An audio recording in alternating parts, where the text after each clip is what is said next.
there are lots of ways that a trucking company goes out of their way to try to help their drivers to be the best that they can be and to do what they need to do to get the job done.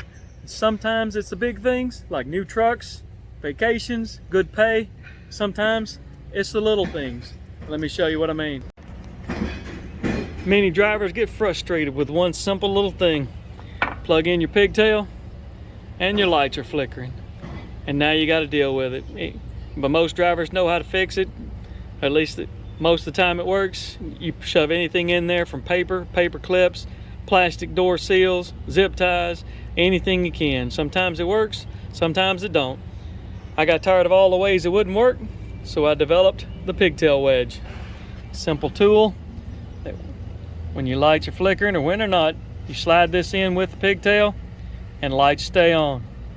This pink one is a deal I've made with Women in Trucking, that all proceeds of this pink pigtail wedge go to a scholarship program to send 5 young ladies to their conference in Dallas, Texas in November.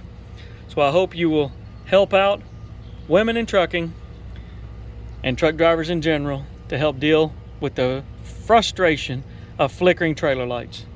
ProDriverProject.com/women in trucking. Help us out.